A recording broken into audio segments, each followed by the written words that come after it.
Ya, untuk mendokumentasikan kuliah kita sebenarnya yang nanti mungkin ketika dibutuhkan bisa kita lihat kembali. Saya izin share screen. Coba saya siapkan dulu ya sambil nunggu teman-teman yang lain di catatan Zoom-nya itu baru 23 orang ya.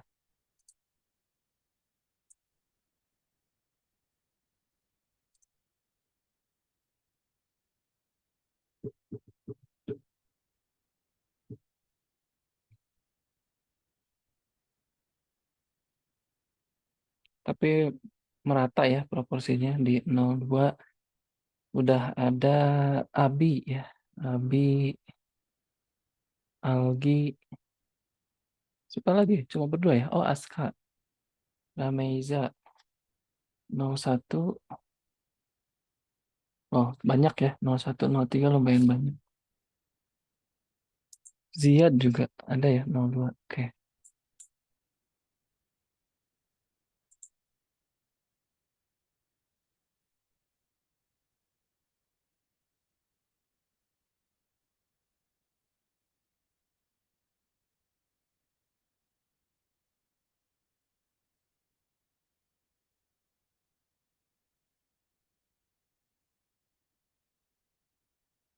Saya izin share screen ya.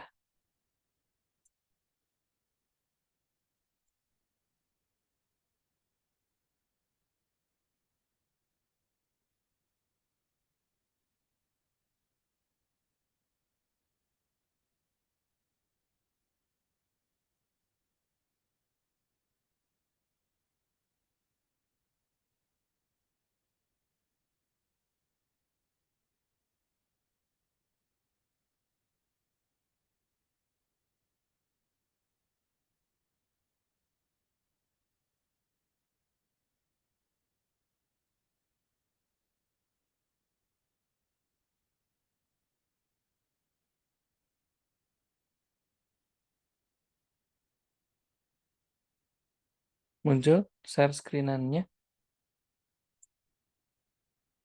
Muncul, Kelihatan. Pak. Udah, Pak. Oke, Udah, Pak. sip. Sebentar ya, saya setting-setting dulu ininya nih. Ini bagusnya saya simpan di sini. Nggak bisa ya.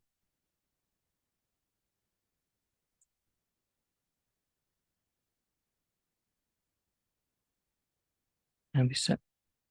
Ini bentar ya, bentar ya. Ups, gini paling ya. Bentar, sorry ya. Ini perlu penyesuaian. Oke lah, nggak apa-apa kayak gini mungkin.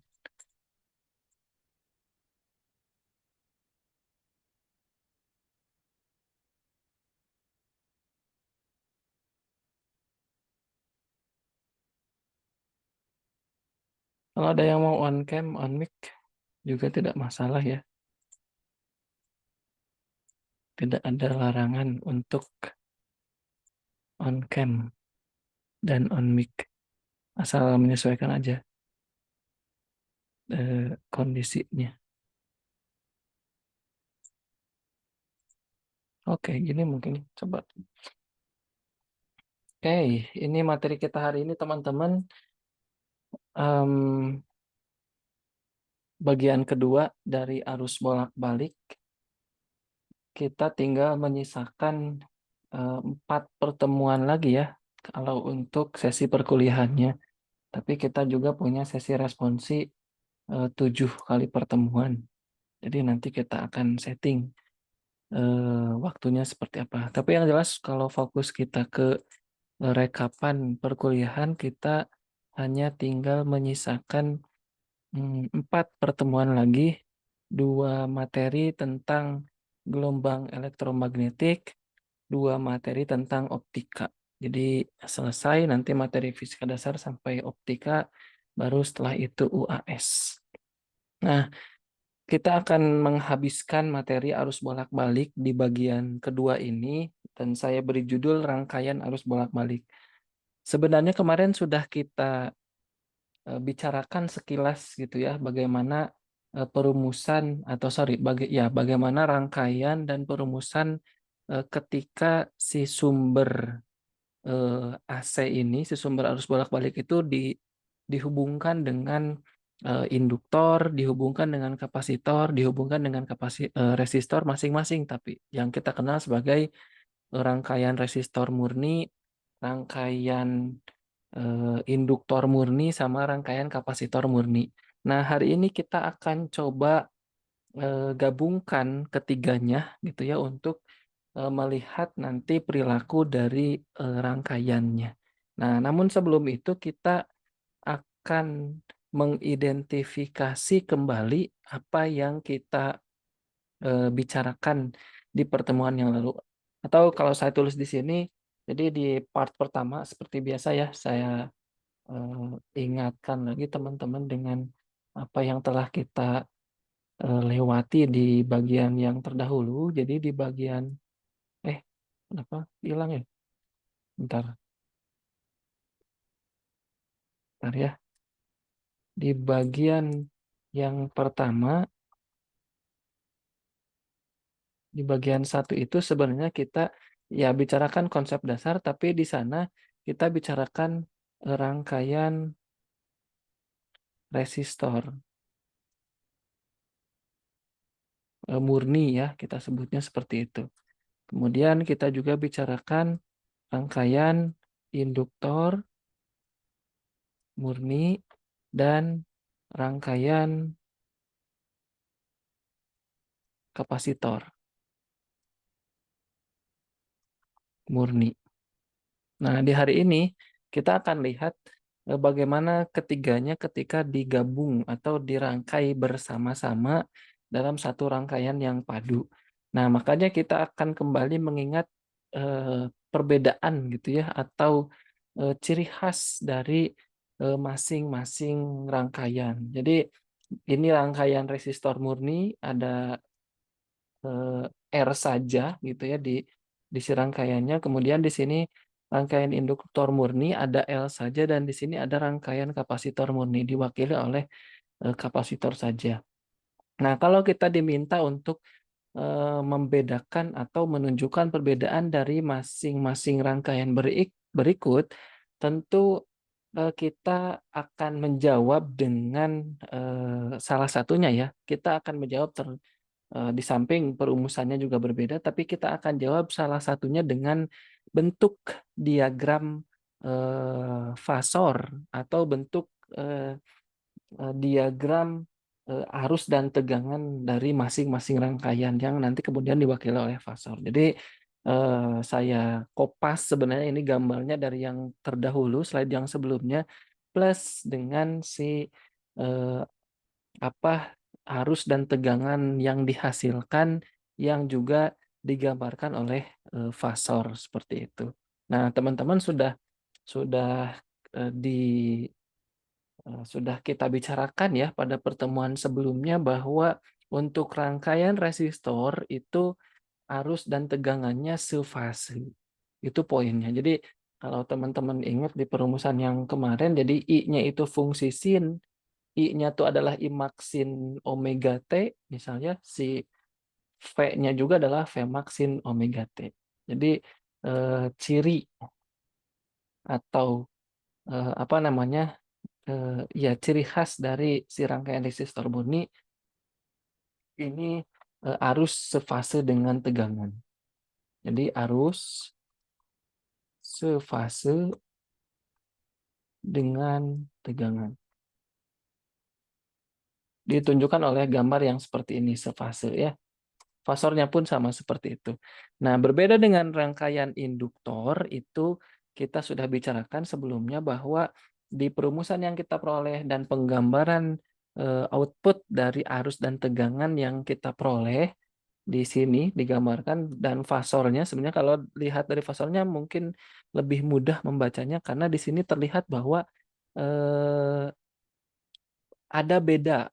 Jadi kalau ini sefase, kalau ini beda. Ada beda fase antara arus dan tegangan. I saya tuliskan gitu saja ya, arus dan tegangan berbeda fase. Atau kalau secara lebih eksplisit kita tentukan dilihat ini harusnya di bawah, delta V-nya di atas, itu kita tuliskan kemarin bahwa V-nya mendahului I.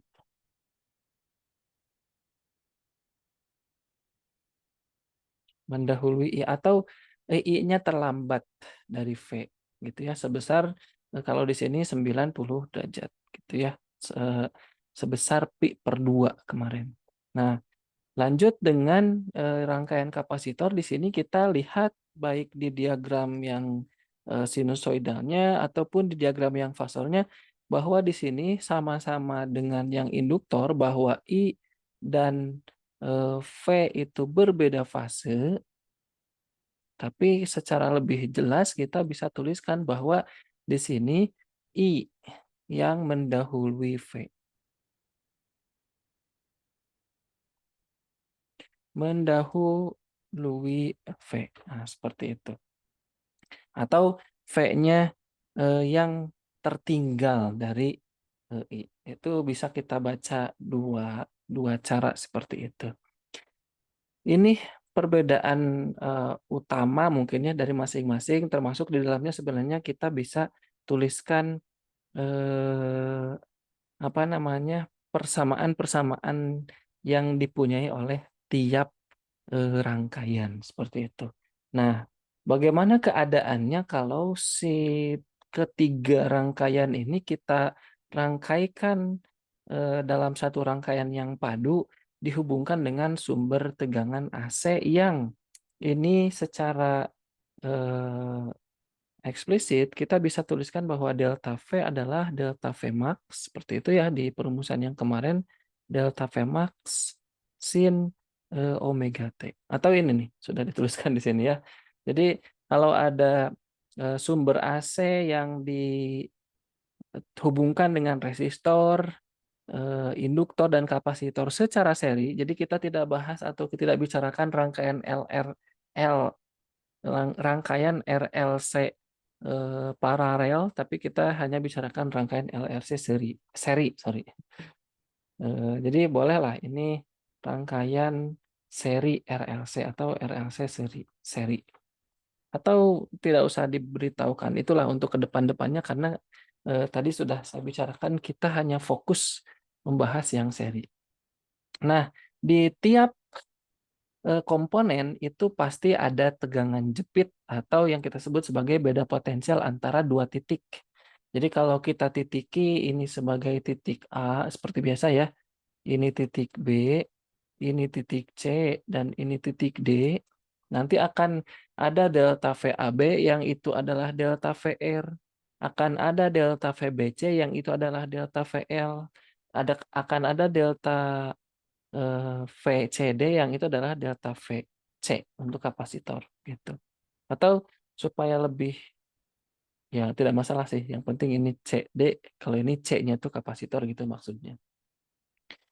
Nah, nanti si tegangan di tiap titiknya juga akan berbeda. Kenapa? Karena supply-nya pun berbeda. Berbedanya tuh maksudnya berubah-ubah gitu.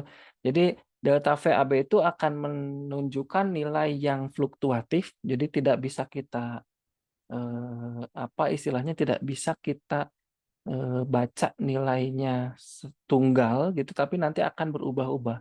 Yang grafiknya ditunjukkan oleh grafik yang dituliskan di sini.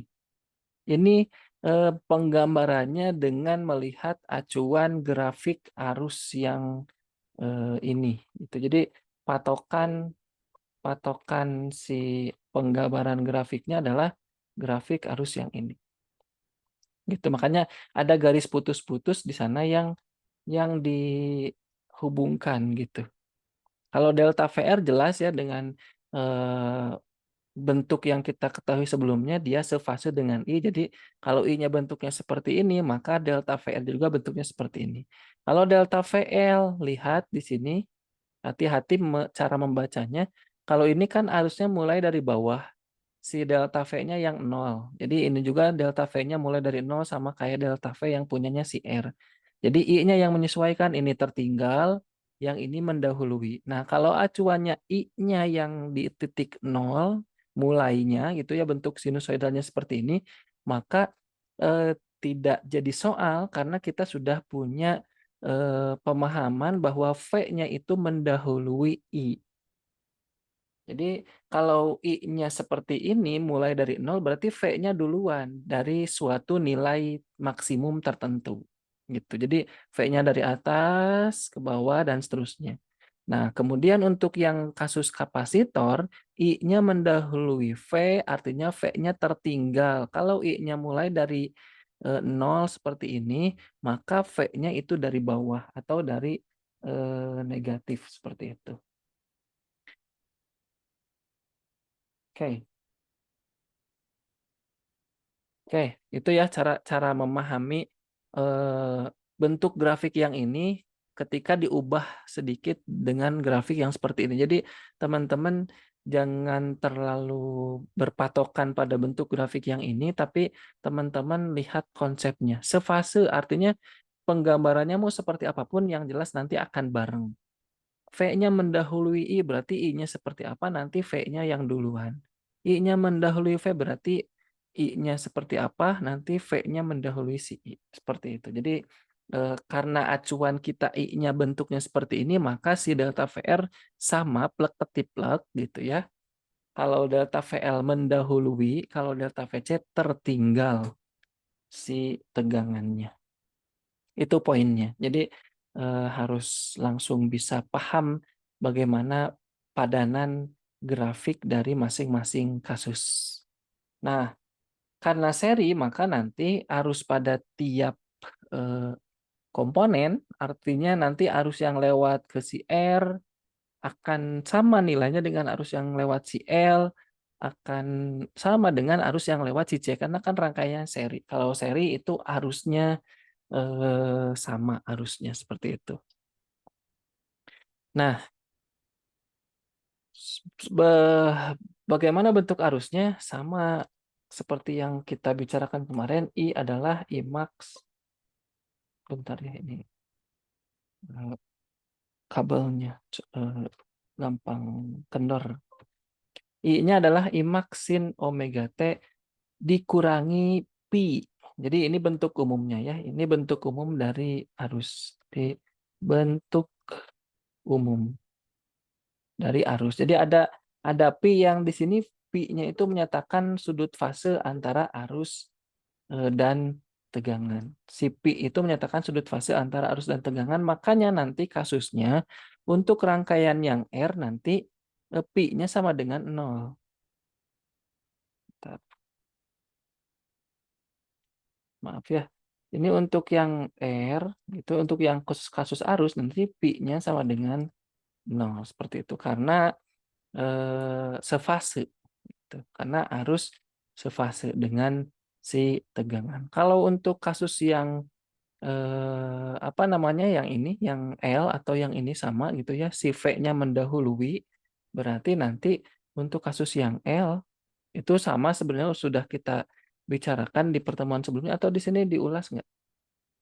Nah ini ternyata sudah di sini ya, sudah dituliskan di sini. Jadi untuk yang L sebenarnya pi-nya itu nanti adalah minus pi per 2 gitu ya. Untuk yang C, si pi-nya itu adalah pi per 2 seperti itu. Gitu. Jadi cocok dengan penggambaran yang kita sudah punya sebelumnya. Minus pi, pi-nya pi per 2 jadi plus pi. Jadi I-nya, sorry keliru ya, kebalik. Ini plus, yang ini minus. Karena mendahului yang ini tertinggal arusnya. Jadi patokannya ini arus. Atau di sini sudah dituliskan juga. Jadi kalau delta VR itu adalah I max kali R sin omega T atau delta VR sin omega T, si delta VR yang kecil ini adalah delta VR besar sin omega T. Kalau untuk delta VL itu bukan dikali dengan R tapi dikali dengan XL. Apa itu XL? XL adalah reaktansi induktif, jadi semacam hambatan punyanya si induktor gitu. Nah, Kenapa ada delta?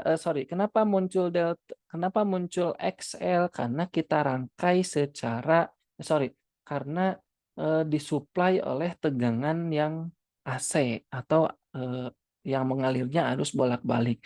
Dulu, bukan dulu banget sih, kemarin ketika kita bahas induktor yang disuplai dari tegangan yang DC dari baterai biasa, itu kita tidak kenal konsep XL. Tidak ada istilah reaktansi induktif di sana karena tidak ada semacam hambatan punyanya si induktor, tidak ada.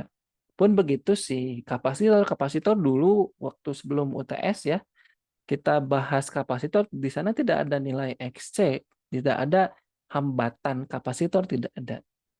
Nah, baru muncul mereka ketika memang suplai arusnya, tegangannya itu adalah tegangan yang bolak-balik.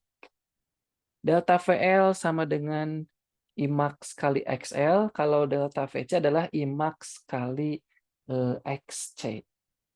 Hati-hati ya. Jadi perumusannya ngikut ke sini. Jadi karena ini I kali R, berarti ini I kali XL, ini I kali XC. Tapi hati-hati, ininya sin omega T plus pi per 2, ini sin omega T min pi per 2. Kalau digunakan aturan trigonometri, kita dapat ini delta VL cos omega T, ini minus delta VC cos omega T. Dengan trigonometri yang udah kita bicarakan di sebelumnya. Nah, gimana kalau kita gambarkan diagram fasornya untuk acuan yang I. Lagi-lagi kita akan gunakan acuan yang I. Maksudnya seperti apa? Maksudnya si I-nya itu tetap berada di sumbu X semuanya. Nah, gini. Jadi I-nya tetap di sana. Kalau di kemarin atau di yang atas yang saya kopas dari kemarin, yang tetap ke arah sana itu nilai V-nya. Jadi V-nya ke sana, V-nya ke sana di tiga-tiganya. Baru menyesuaikan kalau I-nya, kalau di R itu lurus juga ke sana karena sefase, kalau di induktor itu ke bawah karena tertinggal, kalau di kapasitor itu ke atas ke sini karena duluan. Nah, ini kalau acuannya V. Nah, kalau acuannya I, berarti I-nya kita satu arahkan gitu ya, semuanya ke sumbu X, mau di resistor, induktor, atau kapasitor, nanti yang menyesuaikan si V-nya. Nah, karena sefase berarti ini lurus sama delta VR ke sini. Karena induktor itu mendahului atau si arusnya tertinggal, berarti VL ke atas. Coba nanti dicermati ya.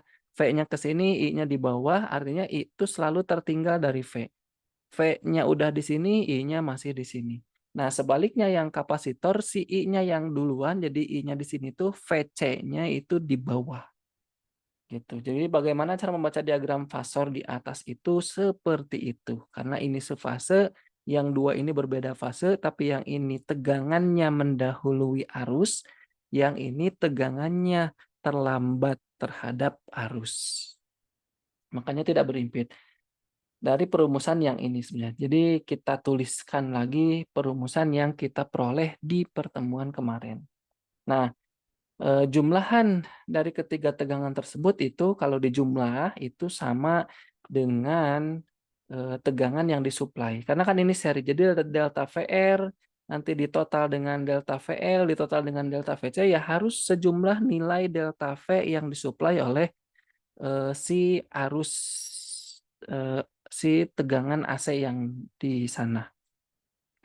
Nah, cuma masalahnya karena ini tidak sefase atau ada perbedaan fase, maka kita tidak bisa menjumlahkan secara langsung seperti yang kita pahami di bab atau di materi vektor.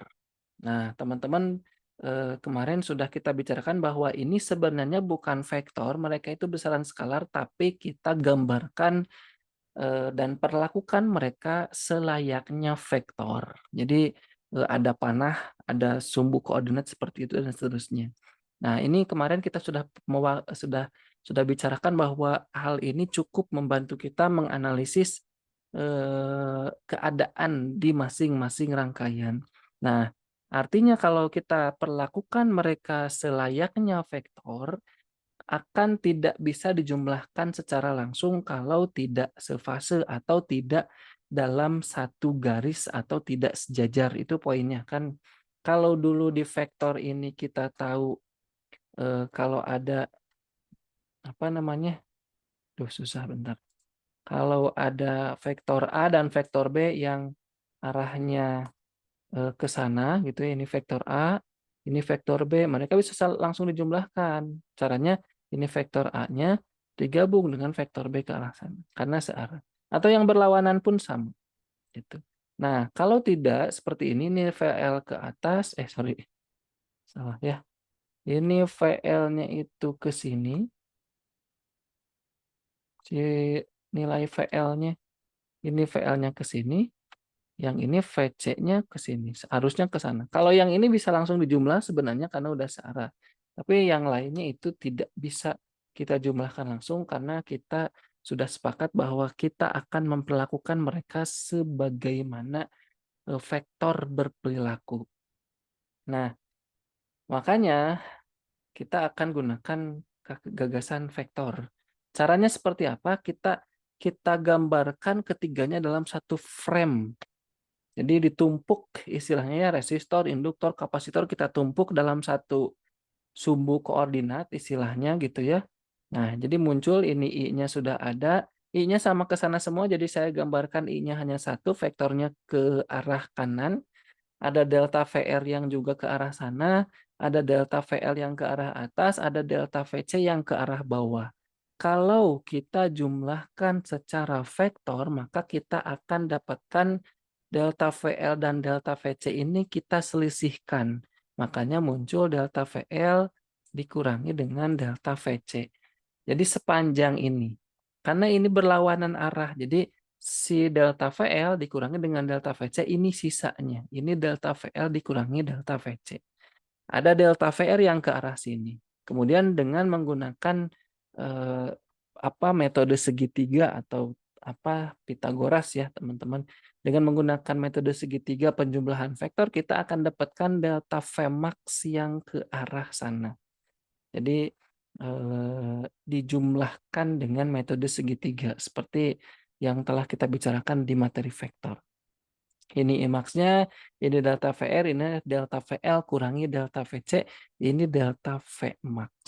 Ini apa? Ini adalah semacam resultan dari tiga beda potensial yang ada.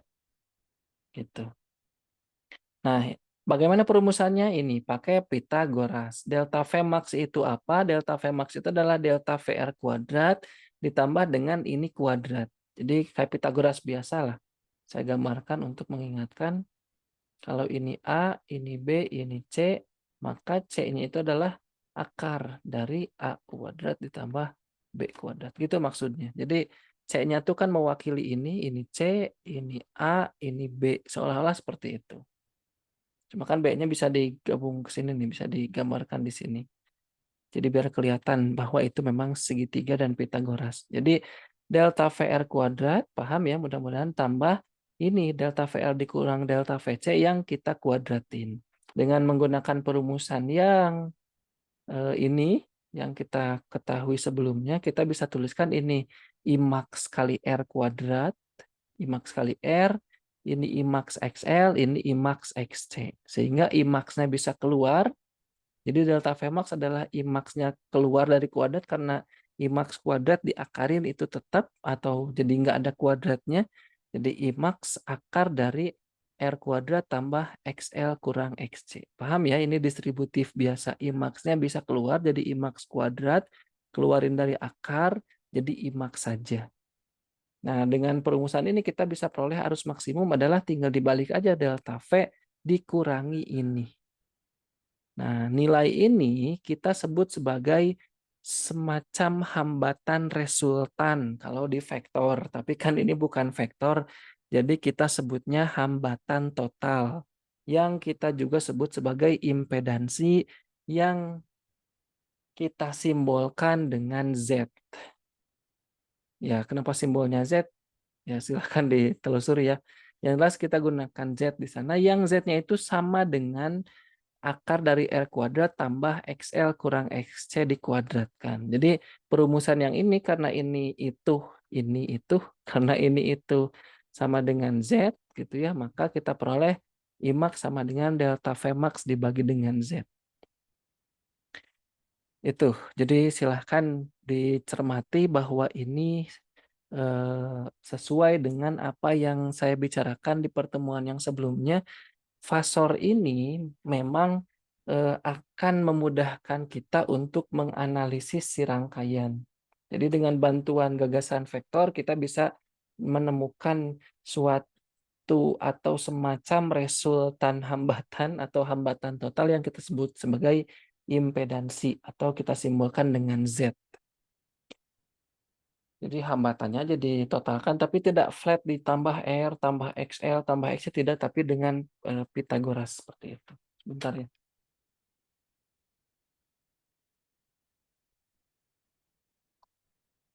Oke. Nah, ada tambahan atau bonus atau suplemen gitu ya. Pemahaman dari tafsiran grafik ini. Jadi kita lihat teman-teman dari grafik ini, kalau si XL-nya itu lebih daripada XC, nanti dari sini juga ya sebenarnya, nanti sudut pasenya positif, dan kita akan bicarakan atau sebutkan atau katakan bahwa si arusnya terlambat dari tegangan atau tegangannya mendahului arus. Jadi kalau si XL-nya itu lebih besar daripada XC, nanti si arusnya akan terlambat sehingga si tegangannya mendahului. Kenapa? Karena si di grafiknya nanti apa si induktor atau si totalnya malah ya, si totalnya itu akan berada di sumbu Y positif. Nah, kalau XL-nya itu lebih kecil daripada XC, jadi lebih besaran si XC nanti gitu ya. Padahal nanti akan dikalikan gitu ya, ini lebih besar si X daripada XL, akan dikalikan. Nanti sudut fasenya negatif, artinya si arusnya duluan. Jadi seperti inilah. Jadi ini arus, nanti ini ada delta VC. Yang nanti sebenarnya resultannya tergantung posisinya bisa di atas atau di bawah. Jadi ada aturan seperti itu. Ada keadaan seperti itu, sorry. Nah, berapakah sudut fase antara arus dan tegangan ini atau antara arus ini ya dengan si tegangan total juga bisa sebenarnya, atau dengan yang masing-masing juga sama. Itu kita gunakan tangan arkus atau arkus tangan dari selisih delta VL delta VC dibagi dengan delta VR. Kenapa seperti itu? Karena kita menggunakan aturan tangan. Kalau ini theta, tangan theta itu sama dengan depan per samping. B dibagi dengan A. Nah, kasus di sini ini B-nya. Tadi udah kita namain ini B, ini A. Jadi wajar delta VL kurang delta VC per delta VR. Atau kalau kita urai ini Imax XL, ini Imax XC, ini Imax R, Imax-nya bisa keluar dan nanti saling cancel yang atas dengan yang bawah. Imax, Imax, Imax gitu maksudnya. Jadi ada XL dikurangi XC dibagi dengan R. Itu sudut fase yang nanti sebenarnya nggak mesti kayak tadi tegak lurus seperti ini 90 derajat, tidak mesti. Jadi ada nilai-nilai tertentu. Nah, misal keadaannya seperti ini. Coba kita lihat.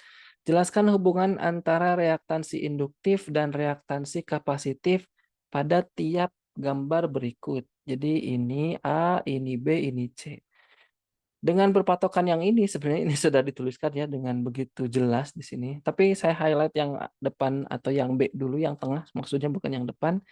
Ini sefase, jadi ini XL-nya sama dengan XC. Karena kalau kita masukkan ke sini, teman-teman, XL dikurangi XC, karena XL-nya sama dengan XC, berarti Z-nya itu sama dengan R. Jadi rangkaiannya memang rangkaian resistor murni, seolah-olah seperti itu. Nah, kalau yang A ini lihat arusnya mendahului tegangan. Karena kan muternya tuh ke arah sana. Hati-hati ya. Kenapa bisa tahu Pak kalau ini arusnya duluan? karena lihat muternya ke arah sana. Jadi kita bisa bilang bahwa I mendahului V, ini ya, yang ini, I mendahului V berarti kita katakan bahwa di sini kasusnya adalah XL-nya itu kurang dari XC. Atau XL-nya lebih besar, sama saja. Artinya nanti itu kita sebut sebagai semacam si kapasitornya kan yang berpengaruh atau yang signifikan sehingga nanti arusnya bakal duluan. Nah, sebaliknya ini si V-nya yang duluan berarti kita tulis di sini XL lebih besar daripada XC. Nah, seperti itu ya cara memahaminya. Oke.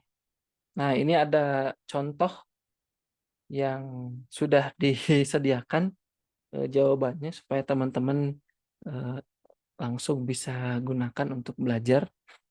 Tapi kita identifikasi dulu ya, sebuah rangkaian atau suatu rangkaian seri RLC, ini R-nya, ini L, udah dalam ongri, ini masih dalam mikro, nanti kita convert jadi 3,5 kali 10 pangkat min 6, karena mikro ini ya.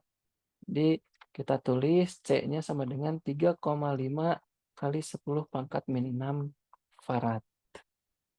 Ini frekuensinya, buat apa frekuensi? Biasanya nanti jadi omega, karena omega itulah 2pi kali frekuensi biasanya. Terus ini delta Vmax 150 volt. Tentukan reaktansi induktif, reaktansi kapasitif, dan impedansi. Berarti kita diminta untuk nyari XL, nyari XC, dan nyari Z. Kenapa R-nya tidak ditanyakan? Karena kan udah ada di soal. Nah, ini R-nya ya. Berapakah IMAX? Kemudian tentukan sudut fase dan tentukan tegangan maksimum tiap komponen. Oke, satu-satu dulu. Untuk nyari XL yang itu adalah omega kali L dan XC yang 1 per omega C, silahkan dicek slide sebelumnya ada perumusan yang seperti ini. Maka mutlak kita harus nyari dulu omega. Maka di sini dituliskan omega 2πf dapatnya 377 Hz atau sekon min 1. XL-nya omega L tinggal dikali, ini omeganya dikali dengan L. Mudah ya, tinggal ini sudah dibulatkan sepertinya. Kemudian XC-nya juga 1 per omeganya ini dari atas sudah dapat. Ini yang tadi saya maksud 10 pangkat min 6. Karena harus dalam farad. Dapat 758, impedansi tinggal gunakan semacam teorema Pythagoras. R kuadrat tambah XL kurang XC, R-nya ada 425. Nanti kuadratin ini 471 kurang 458, kurang 758 negatif nanti sebenarnya. Makanya nanti balik lagi ke atas ya, ini yang XL-nya kurang dari XC. Dapat angkanya 513. Arus maksimumnya adalah delta Vmax bagi Z, delta Vmax-nya 150 di soal ada, Z-nya barusan kita peroleh 513 dapat 0,293. Sudut fase dengan perumusan yang tadi, gitu ya, tangan pangkat min 1 atau arkus tangan, XL kurang XC per R, masing-masing nilainya sudah ada, tinggal dihitung, nanti udah dapat hasilnya, ambil operasi arkus tangan dapat nilai sudutnya. Tandanya negatif 34 derajat. Berapa tegangan maksimum pada tiap komponen? Pakai perumusan yang juga dituliskan di sini, simpel ya.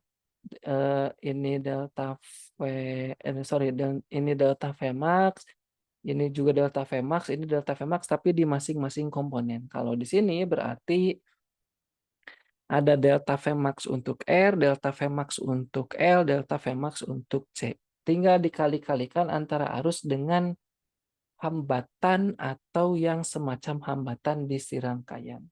Di sana diperoleh nilai masing-masing.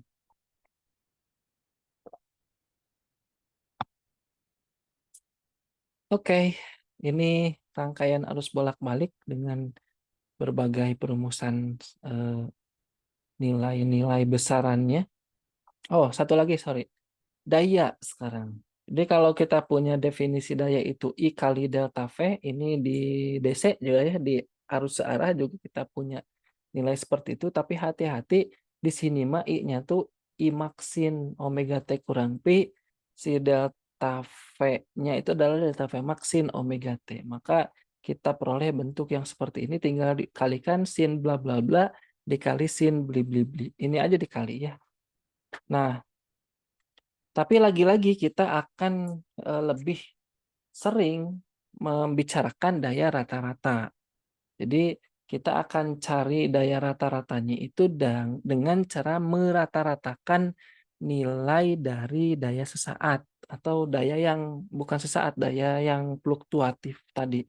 Kenapa bisa fluktuatif juga dayanya? Karena kan ini fungsi sin, bahkan fungsi sinnya 2, sin omega t minus pi. Jadi kita akan gunakan semacam identitas trigonometri sin A kurang B mungkin ya kalau di kalkulus, atau sin alfa dikurangi beta itu adalah tidak lain sama dengan sin alfa sin beta dikurang sin alfa cos beta karena balance ya sin itu.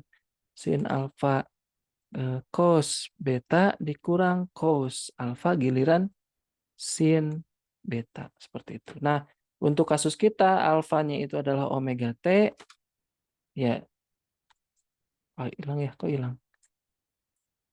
Alfanya itu adalah omega T, betanya itu dalam kasus kita itu adalah pi. Nah, seperti itu. Aduh, bentar. Supaya tidak pusing. Nah, gitulah ya. Atau agak miring sedikit ya. Nah, gitu ya. Nah, dapatlah nanti dari daya sesaat itu karena tadi fungsinya itu di atas seperti itu. Kalau kita modif jadi sin omega T sin bla bla bla, nanti dapat sin kuadrat omega T nilai endingnya. Jadi sin kuadrat omega T cos pi gitu ya. Dengan menggunakan yang identitas trigonometri di atas nanti dapat nilai bentuk endingnya itu adalah bentuk seperti ini. I max delta V maxin kuadrat omega T cos pi dikurangi dengan I max delta V maxin omega T cos omega T sin pi. Nah, nilai rata-rata dari sin kuadrat omega T teman-teman sudah diberitahu di pertemuan kemarin yang kita gunakan integral parsial kalau nggak salah gitu ya, sama dengan setengah. Sin omega T cos omega T setengah dari sin 2 omega T itu sama dengan 0 untuk kasus kita. Jadi setengah kali sin 2 omega T itu sama dengan 0 untuk kasus yang kita punya. Nah, daya rata-ratanya berarti P average yang ini adalah setengah. Ini masukkan setengah ya. Ini masukkan setengah ke sini. Nggak kelihatan. Seolah-olah masukkan setengah ke sini. Gitu ya. Setengah I max, V max, cos omega T. Karena si nilai ininya kita sudah peroleh. Itu nilainya setengah. Jadi setengah I max delta V max cos pi. Nah, ini sama dengan 0 karena sin omega T cos omega T itu nilainya sama dengan 0 gitu ya. Ketika ketika dievaluasi tadi karena fluktuatif ya nilai sinusoidal yang sudah kita tahu nilainya itu ada yang positif, ada yang negatif, maka rata-ratanya nanti akan sama dengan 0 atau nilainya istilahnya. Nah, daya rata-ratanya seperti itu, atau kalau untuk kasus RMS ya kita tinggal ubah aja indeksnya dan nanti ngubah nilainya IRMS delta V RMS cos pi, tidak ada setengahnya. Kenapa demikian ya? Karena kita bisa runut dari perumusan IRMS adalah I max per akar 2. Di sana ada per akar 2, di sana muncul per akar 2, jadi per akar 2 jadi 2, di sana ada setengah. Gitu. Nilai cos pi menyatakan faktor daya. Di sana kita sebut power factor ya, nilai cos pi. Jadi nanti fluktuasi dari nilai daya itu diakibatkan oleh nilai cosnya. Nah, kalau kita ingat lagi hubungan delta VR sama dengan delta V max cos pi, ingat mudah-mudahan ya, sama dengan I max kali R, maka kita bisa ubah si cos pi-nya itu adalah R per Z di endingnya. Apa ini? Ini memudahkan kita juga untuk mencari nilai pi ketika tidak diketahui secara eksplisit semacam contoh yang ini. Ini kan ada nilai pi dari masing-masing. Nah, si P average ini kalau kita nyatakan dalam RMS seperti ini, atau karena cos pi-nya R per Z, maka kita bisa nyatakan R per Z seperti ini. Karena kita tahu V RMS per Z itu adalah I, balik lagi ke sini. Nah, I itu adalah delta V per Z. Kalau max ya max, kalau RMS ya RMS, sama aja nggak berubah perumusannya. Maka kita peroleh ini I. Ini I apa? I RMS. Makanya karena itu I RMS, ini I RMS, aduh hilang-hilang terus ya. I RMS kali I RMS, I RMS kuadrat baru dikali dengan R. Itu adalah daya rata-rata. I kuadrat RMS dikali dengan R. Nah, ini ada contoh yang contohnya sudah dijawab juga ya. Nggak apa-apa untuk teman-teman belajar. Oke,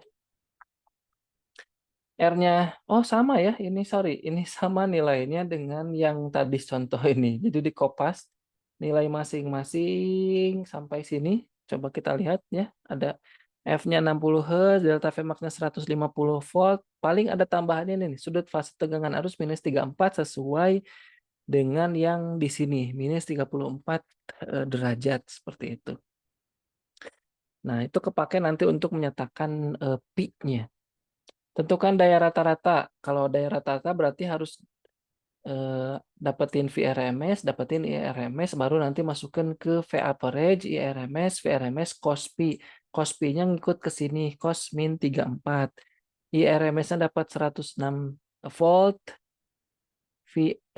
VRMS-nya 106 volt, IRMS-nya 0,207 ampere. Dari mana ini? Dari perumusan yang per akar 2 dari masing-masing. Di slide yang kemarin sudah ada kita tunjukkan.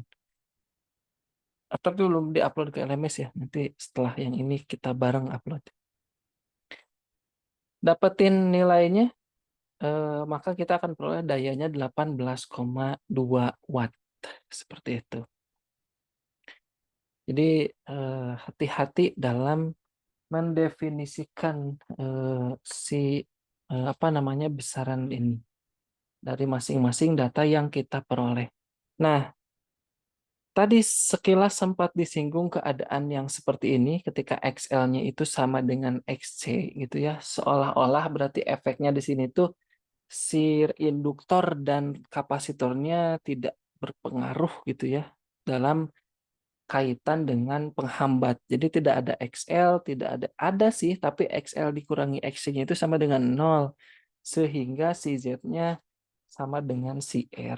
Nah, itu kondisi yang semacam itu kita sebut sebagai resonansi. Kemarin sempat dibahas sekilas yang kita men-tuning radio itu ya dengan cara memutar-mutar seperti itu.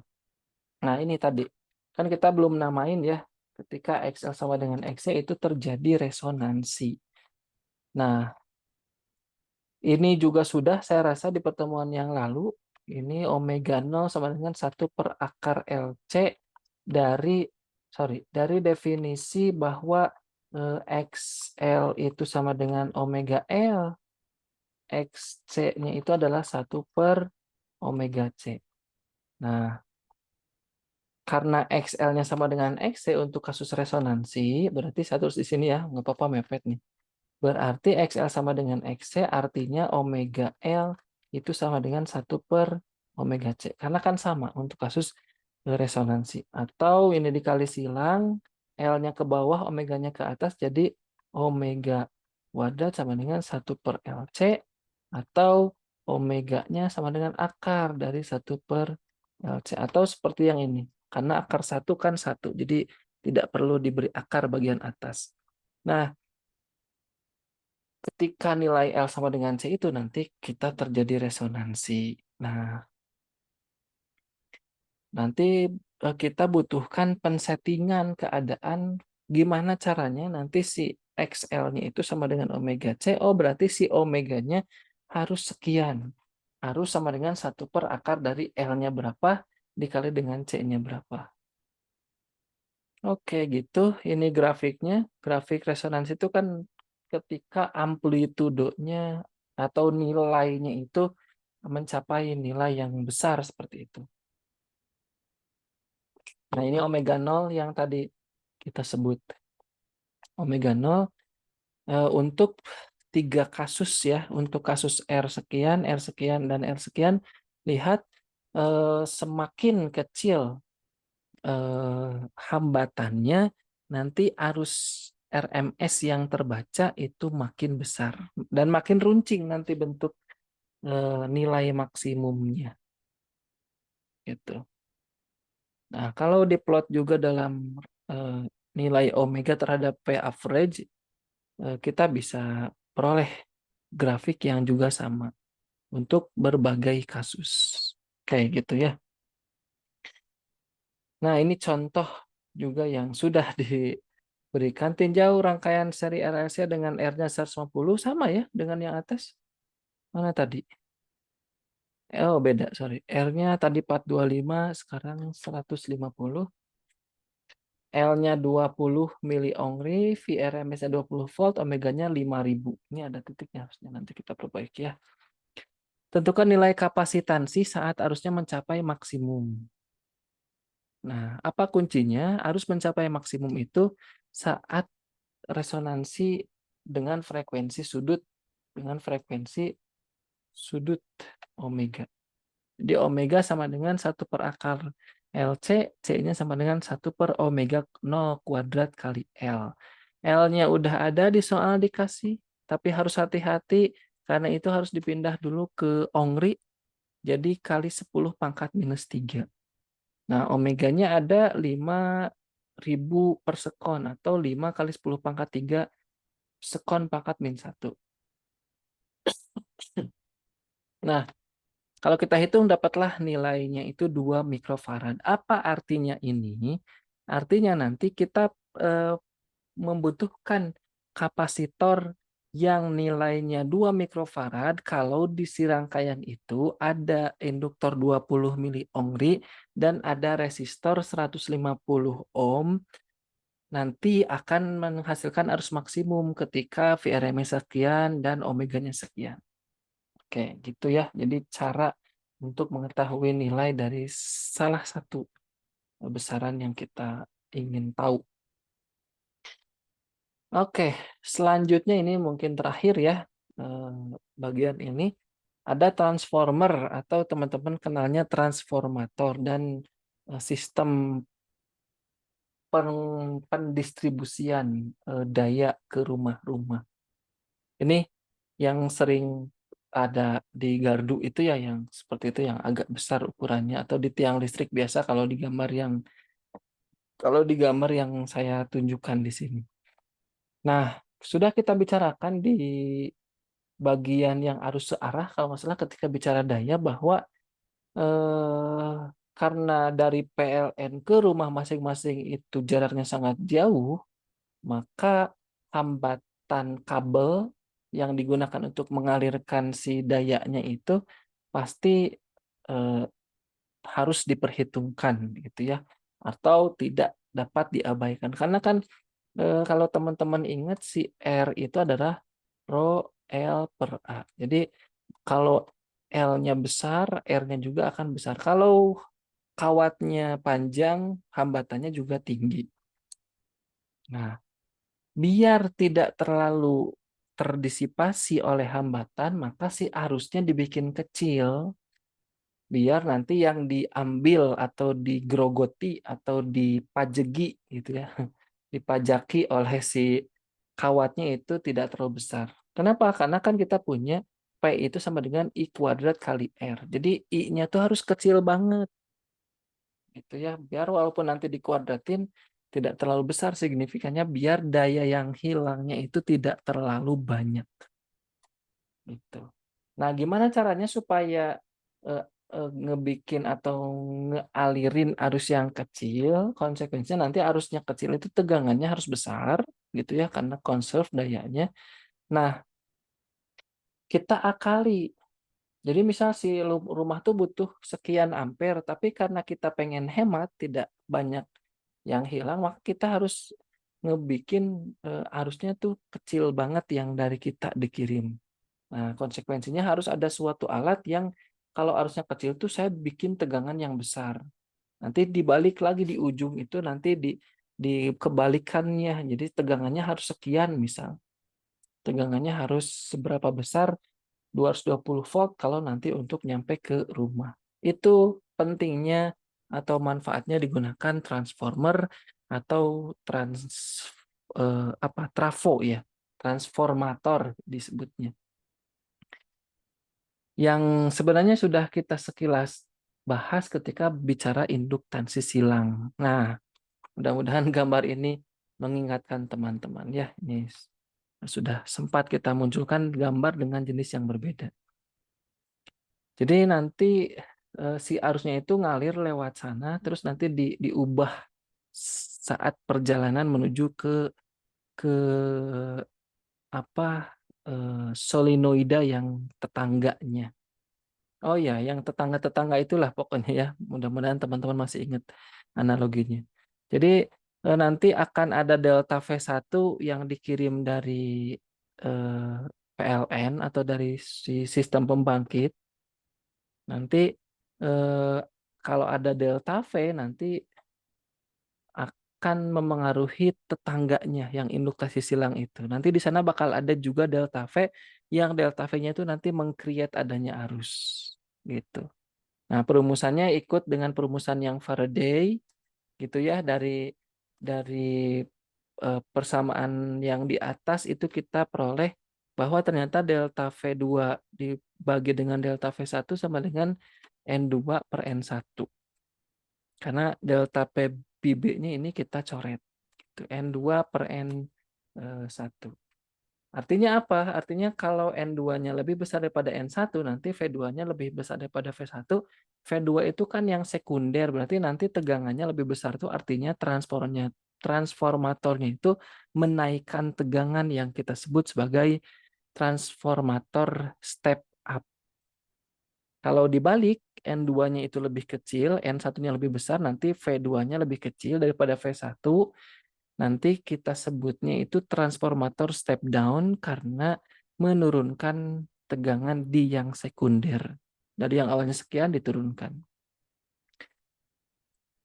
Nah, kita juga sudah bicarakan di bahasan tentang induktansi, kalau ada arus di kumparan primer sebanyak I1, maka dia akan mengimbas atau menginduksi adanya arus di tetangganya sebesar I2. Tapi karena daya listriknya itu yang ditransfer dari satu ke dua itu conserve atau tetap, maka P1 sama dengan V2, maka I1 delta V1 sama dengan I2 delta V2 yang nanti bakal nyambung lagi ke sini. Karena kita akan gunakan perbandingan itu. Nah, gitu. Bisa kita sejajarkan dengan nilai itu. Karena delta ini bisa diolah lagi maksud saya. Kalau kita olah lagi ini jadi delta V2 per delta V1, ini 2, ini 1, maka ini kita peroleh I1 per I2. Nah, gitu. Jadi nanti akan ada hubungan dari sini dengan nilai N. Kalau N-nya besar nanti bukan hanya delta V-nya tapi ngefeknya ke arusnya. Nah, oke, ini contoh lagi. Hari ini banyak contoh, mudah-mudahan makin paham ya. Transformer pada casan HP itu ada 500 lilitan katanya. Silahkan nanti dibongkar ya sama masing-masing. Kumparan primernya 500 lilitan, ia menyuplai tegangan 6,8 volt ketika terhubung dengan arus AC 170 volt. Gitu. Jadi dia dikirimi istilahnya 107 volt, dia mengeluarkan 6,8 volt. Nah, kenapa bisa seperti itu? Karena tadi permainan dari jumlah rangkaian, jumlah lilitan yang ada di si trafo. Gitu. Nah, ini kita bisa tulis gitu ya, ini sekundernya, ini delta V2, ini delta V1. Kok ini coret delta V1. Nah, ini tidak ada jawabannya ya, harus kerjakan kalau ini mau bonus. Berapa jumlah lilitan tadi ya? Jadi delta V2 dibagi dengan delta V1 itu sama dengan N2 dibagi dengan N1. Berarti N2-nya sama dengan delta V2 per delta V1 dikali dengan N1. N1-nya 500 lilitan. Delta V2-nya adalah 6,8 volt. Delta V1-nya 170 volt dikali dengan 500 lilitan. Ini nanti akan ada nilainya ya, yang nilainya itu pasti lebih kecil. Kenapa? Karena ini patokannya. Gitu ya. Si N2-nya itu lebih kecil daripada N1, delta V2-nya lebih kecil daripada delta V1 karena step down. Tidak mungkin kita supply seluruhnya yang dikasih dari PLN 170 volt, kita kasih ke si HP. Seluruhnya tidak. Yang dibutuhkan atau spesifikasi tegangan kerja yang dimiliki oleh si alatnya itu sekian. Nah, selanjutnya arus. Kalau ini arus yang dialirkan oleh charger, berarti ini yang keluarnya ya, ini I2-nya. Berapa I yang masuk katanya? I yang masuk, ini I1. Yang disuplai tadi oleh, apa namanya, oleh si PLN lah, katakanlah seperti itu. Bisa gunakan yang tadi, delta V2 per delta V1, atau dari N boleh ya, tapi N-nya kan kita tidak dapatkan karena ini bintang, kalau ada nilainya bisa kita peroleh. Delta V2 per delta V1 sama dengan I1 dibagi dengan I2. Oke, seperti itu. Tinggal masukkan kayak tadi 6,8 dibagi dengan 170. 6,8 dibagi dengan 170. Ini I1-nya tidak ada, I2-nya 1,5 ampere. Nanti bakal dapat nilai I1 itu adalah 1,5 kali 6,8 dibagi 170. Sama dengan sekian. Dan ini pasti lebih kecil daripada I1. Kenapa? Karena kan tadi dibuat sekecil mungkin arus yang lewat si kawat biar yang kesedotnya sangat kecil. Udah mah besar nanti harus dikuadratin, harus dikali R, ya udah dayanya tuh habis nanti. Ini mah dibuat I-nya kecil banget walaupun si chargeran itu butuh arusnya itu sebesar ini 1,5 volt. Coba aja cek di chargeran masing-masing ada speknya. Arusnya sekian, tegangannya sekian. Nah, tapi karena yang dikasih kecil nggak masalah karena kita di si alat chargeran itu ya, di si alat chargeran ini ada trafo atau transformer tadi yang bisa mengubah nilai tegangan, menurunkan nilai tegangan yang diberikan oleh si PLN. Itu materi kita hari ini cukup banyak, sebenarnya ada 3 poin ya. Yang pertama rangkaian RLC, kemudian daya pada rangkaian RLC, dan ya resonansi tambah transformator atau transformer serta transmisi daya. Ada 4 poin yang kita bicarakan. Di sini sudah saya sajikan contoh beserta dengan pengerjaannya supaya teman-teman bisa lebih memahami gitu ya, mengikuti alur dari pengerjaan masing-masing supaya lebih tergambar. Itu teman-teman untuk eh, apa namanya ini kok hilang ya, bentar. Untuk pertemuan kali ini